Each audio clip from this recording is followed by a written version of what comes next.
കഴിഞ്ഞ ഒരാഴ്ചകളിലായി ദേശീയ മാധ്യമങ്ങളിലും ലോക്കൽ മാധ്യമങ്ങളിലുമൊക്കെ തന്നെ നമ്മളെ പിടിച്ചു കുലുക്കുന്നൊരു വാർത്തയാണ് 480-ലധികം മരണങ്ങൾ, കൊലപാതകങ്ങൾ സംഭവിച്ചിരുന്നുവെന്ന ഒരു ശുചീകരണ തൊഴിലാളിയുടെ വെളിപ്പെടുത്തൽ. ഈ സംഭവം നടക്കുന്നത് ദക്ഷിണേന്ത്യയിലെ ഏറ്റവും പ്രശസ്തമായിട്ടുള്ള ഒരു അമ്പലവുമായി ചേർന്നിട്ടാണ്.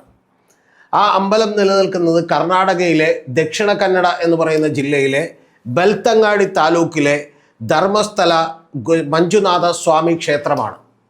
ആ ക്ഷേത്രം നിരവധി ആളുകൾ കേട്ടിട്ടുണ്ടാവും. കാരണം ഒരു ദിവസം തന്നെ 50,000-ലധികം ആളുകൾക്ക് ഭക്ഷണം വിളമ്പുന്ന, ആയിരക്കണക്കിന് ആളുകൾ അവിടെ ക്യൂ നിന്ന് ഭക്തിയോടുകൂടി നമ്മളെല്ലാം ഈ പറഞ്ഞ പോലെ വിശ്വസിക്കുന്ന ഒരു ക്ഷേത്രമാണ് മഞ്ജുനാഥ സ്വാമി ടെമ്പിൾ. ആ ടെമ്പിളിനകത്തുണ്ടായിരുന്ന ഒരു ശുചീകരണ തൊഴിലാളി ഞെട്ടിക്കുന്നൊരു വെളിപ്പെടുത്തൽ നടത്തിയിരിക്കുന്നു. ആ വെളിപ്പെടുത്തലിൽ അദ്ദേഹം പറയുന്നത് 480ഓളം വരുന്ന ആളുകളുടെ ഡെഡ് ബോഡികൾ, അതായത് കൊലപാതകം കഴിഞ്ഞതിന് ശേഷം അദ്ദേഹത്തിന് കുഴിച്ചിടേണ്ടി വന്നിട്ടുണ്ട് ഭീഷണിയുടെ പുറത്ത് എന്നുള്ളതാണ്.